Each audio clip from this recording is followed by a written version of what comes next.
Hello guys, good morning. Welcome to my channel. So, update muna tayo ngayon sa mga upgrades na ginawa natin sa ating motorsiklo. Okay?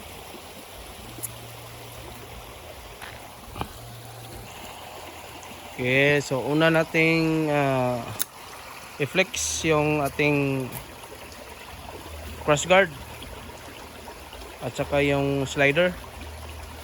Okay? So lahat na nakikita nyo dito guys ay galing sa LA shop.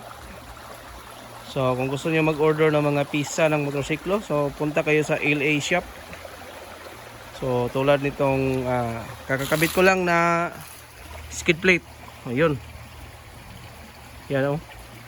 So ngayon ko lang ikinabit. Okay, so flex ko rin yung aking nilagay na radiator cover. So isa rin sa ating mga upgrades. At saka yung side mirror na pinalitan din natin. Kasi napakalaki ng stock ng side mirror ng XSR. At naglagay na rin tayo ng grab bar or backseat bracket.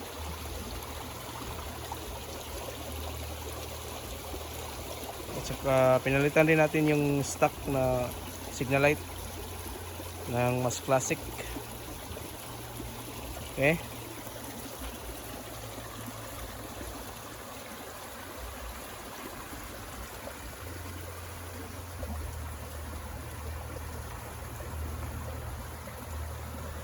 So itong aking motorsiklo ay 2 years na sa akin. So, binili ko siya nung 2024.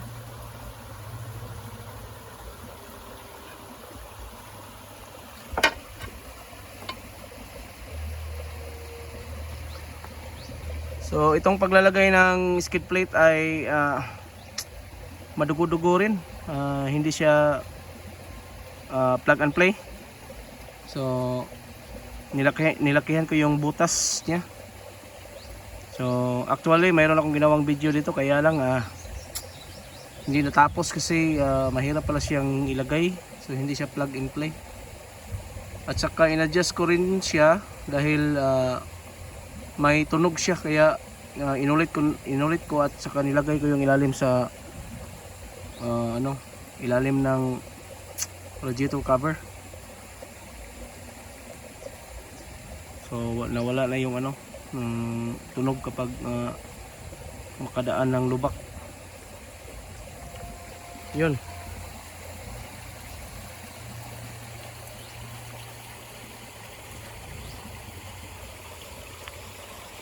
So far ay napakaganda na kanyang performance. Kaya sulit na sulit talaga ang pagbili ng ganitong motorsiklo.